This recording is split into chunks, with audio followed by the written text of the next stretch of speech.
आपकी रिपोर्ट में वेरिकोसील लिखा आया है, डॉक्टर ने बोला सर्जरी करनी पड़ेगी और आप सोच रहे हैं कि क्या बिना सर्जरी के वेरिकोसील ठीक नहीं हो सकता। तो आज इस वीडियो में हम डिस्कस करेंगे वेरिकोसील सर्जरी वर्सेस एम्बोलाइजेशन, यानी बिना सर्जरी वाला ट्रीटमेंट। सर्जरी और एम्बोलाइजेशन के क्या प्रोज एंड कॉन्स हैं, आपके लिए कौन सा ऑप्शन बेस्ट है, इसलिए वीडियो को एंड तक देखें और कोई भी पार्ट बिल्कुल मिस न करें। नमस्कार दोस्तों, मैं हूं doctor Vrishit Saraswat, vascular and interventional radiologist, Lucknow से। मैं रोज ऐसे पेशेंट्स देखता हूं, मिलता हूं जिन्हें सिर्फ सर्जरी करनी होगी बोला गया है और दूसरे ऑप्शंस के बारे में कुछ बताया ही नहीं गया। आपको मैं आज वही बताने वाला हूं। अगर आपके मन में कोई भी सवाल हो कमेंट में जरूर पूछें, मैं सारे सवालों के जवाब पर्सनली दूं। तो सबसे पहले समझते हैं कि वेरिकोसील की सर्जरी कैसे होती है। इस सर्जरी में नीचे पेट और जांघ के बीच वाले एरिया में, जिसे हम ग्रॉइन कहते हैं, एक छोटा सा कट लगाया जाता है। उसके थ्रू डॉक्टर उन फूली हुई नसों तक पहुंचते हैं जहां ब्लड उल्टा जमा होता है और उन नसों को बंद कर देते हैं। इसलिए ब्लड का फ्लो नॉर्मल डायरेक्शन में जाने लगता है। ये एक नॉर्मल ऑपरेशन होता है जिसमें पेशेंट को बेहोशी या फिर कमर के नीचे वाले भाग में इंजेक्शन दिया जाता है। प्रोसीजर में यूजुअली 1 से 2 घंटे लगते हैं। ऑपरेशन के बाद कुछ दिन रेस्ट करना पड़ता है। ज्यादातर लोग 1 या 2 हफ्ते में नॉर्मल रूटीन में वापस आ जाते, लेकिन हैवी एक्सरसाइज या जिम कुछ हफ्तों तक अवॉइड करना पड़ सकता है। अब रिस्क की बात करें तो प्रॉब्लम्स कॉमन नहीं होती, लेकिन हो सकती हैं, जैसे कुछ दिन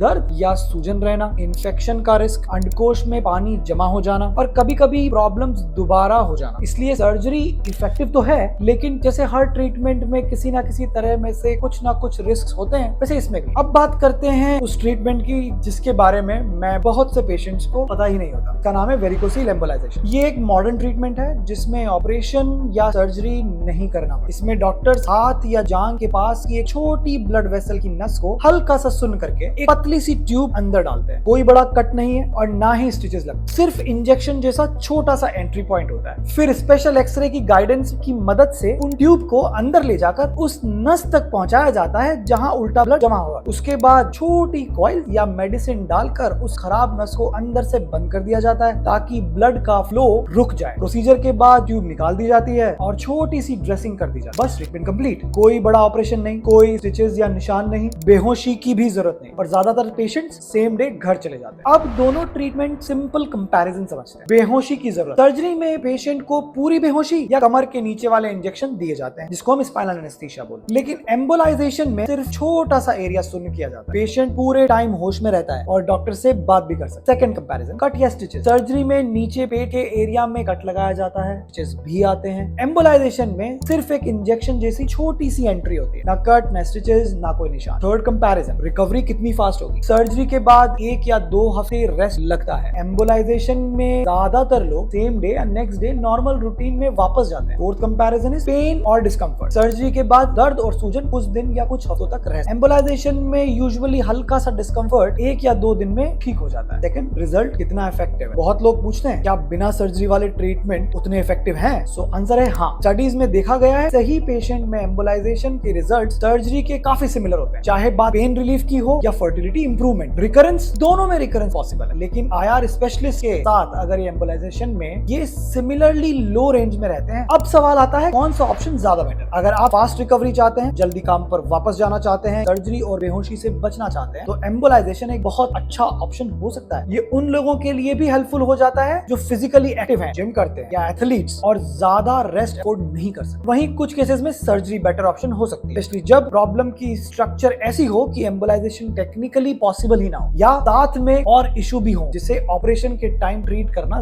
जरूरी हो। इसलिए ट्रीटमेंट का डिसीजन सिर्फ इंटरनेट या वीडियो देकर नहीं लेना चाहिए। प्रॉपर चेकअप, एक्सपीरियंस्ड स्पेशलिस्ट की एडवाइस के बाद ही ऑप्शन चूज करना चाहिए। और हो सकता है अब आपके दिमाग में एक और क्वेश्चन आ रहा हो, क्या हर वेरिकोसील का ट्रीटमेंट जरूरी होता है? नेचुरल रेमेडीज से ठीक कर सकते हैं या नहीं? ये कंफ्यूजन सबसे ज्यादा होती है। इस टॉपिक में मैंने डिटेल में बात की है जिसे आप इस वीडियो पे क्लिक करके देख सकते हैं। धन्यवाद।